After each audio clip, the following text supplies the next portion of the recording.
தமிழ்ஞான முருகர்களுக்கு வணக்கம். திருக்குறள் கதைகள் 15.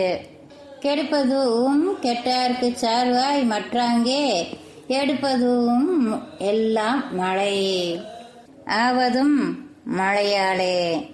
அந்த ஓட்டு வீட்டுக்குள் ஆங்காங்கே ஒழுகிக் கொண்டிருந்த மழை நீரை பாத்திரங்களை வைத்து தரையில் ஒழியாமல் தடுக்க முயன்று கொண்டிருந்தாள் பார்வதி. அவள் முயற்சி படுதோல்வி அடைந்து விட்டதைக் கண்டு தரையில் ஓடிக்கொண்டிருந்த நீர் எள்ளி நகையாடியது. தன் பக்கத்தில் மழை நீர் ஓடுவதை பொருட்படுத்தாமல் மண் தரையில் மல்லாந்து ஒடுத்தபடி உற்சாகமாக பாடிக்கொண்டிருந்தான் சிவக்கொழுந்து. ஏயா, நான் ஒத்தி அங்கே மழை தண்ணி ஒழுகுதேன்னு தவச்சிக்கிட்டு இருக்கேன், நீ பாட்டுக்கு மல்லாக்க படுத்துட்டு உல்லாசமா பாடிட்டு இருக்க என்றாள் பார்வதி எரிச்சலுடன். ஒழுகினா ஒழுகிட்டு போகட்டும் புள்ள, இப்போ அதுக்கு என்ன பண்ண முடியும்? மழை நிற்கட்டும், நானே ஓடு மாற்றி ஒழுகலை நிறுத்திடுறேன் என்றான் சிவக்கொழுந்து சிறிதும் அசையாமல். 2 வருஷமா மழை இல்லையே, அப்போ ஓடு மாற்றி இருக்காளாம்ல? 2 வருஷமா ஒழுகலையே, அப்புறம் எதுக்கு ஓடு மாற்றணும்?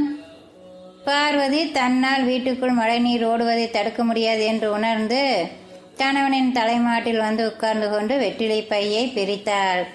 சும்மா பாக்கு திங்காத, சோக பிடிக்கும் என்றான் சிவக்கொழுந்து.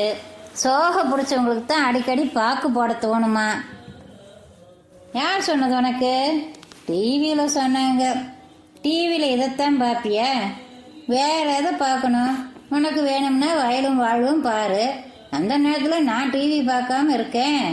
2 வருஷமா மழை இல்லை, ஆற்றுல தண்ணி இல்லை, பம்பு செட்டு போட்டு பயிர் செய்யறதுக்கு நமக்கு வசதி இல்லை, விவசாயமே இல்லைங்கிறப்ப வயலும் வாழ்வும் பார்த்து என்ன பிரயோசனம்?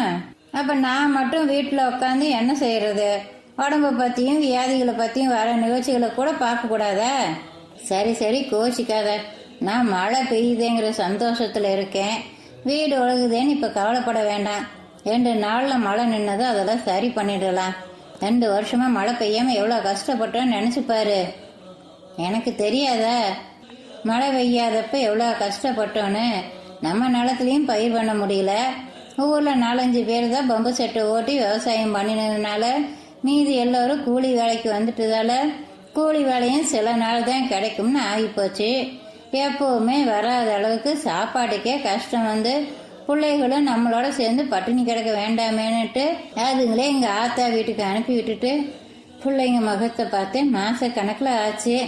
அதுங்களும் பாவம் நம்மளை பார்க்காம ஏங்கிக்கிட்டு இருக்குங்க. பார்வதியின் கண்களில் தண்ணீர் வந்து விட்டது. அழாத பார்வதி, நம்ம கஷ்டம் எல்லாம் தீரப்போகுதே. இன்னும் 2 நாளில் மழை நின்றுடும்னு சொல்கிறாங்க. உடனேயே பெருந்தனக்காரங்களாம் அவங்க நிலத்துல உழவு வேலையை ஆரம்பிச்சிடுவாங்க. ஒரு 10 நாளைக்கு கூலி வேலை கிடைச்சா போதும். அப்புறம் நாமளும் நம்ம நிலத்துல வேலையை ஆரம்பிச்சிடலாம். அது இருக்கட்டும், முதல்ல ஊருக்கு போய் பிள்ளைகளை கூட்டிகிட்டு வந்துடு. வேலைக்கு போக ஆரம்பிச்சு விட்டோன்னா அப்புறம் போக முடியாது. சரி, நாளைக்கே போய் அழைச்சிட்டு வந்துடுறேன். மழை நிற்கிறதுக்குள்ளையா? மழை நிற்காட்டி என்ன? மழை நமக்கு நல்லது தானே பண்ணிகிட்ருக்கு. மழையில் நனைஞ்சா எனக்கு ஒன்றும் ஆயிடாது. பிள்ளைங்களை அழைச்சிட்டு கிளம்புற போது மழை நின்றுருக்கும்.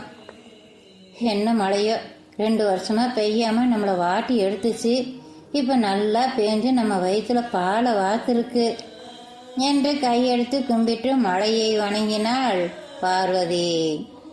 குறள் 15. கெடுப்பதும் கெட்டார்க்கு சார்வாய் மற்றாங்கே எடுப்பதும் எல்லாம் மழை. பொருள்: பெய்யாமல் உலக மக்களின் வாழ்க்கையை கெடுப்பதும் மழைதான். மழை பொய்த்ததால் வளம் குன்றி தவிக்கும் மக்களுக்கு ஆதரவாய் பெய்வதும் மழைதான். நன்றி. பார்த்தசாரதி ரங்கசுவாமி.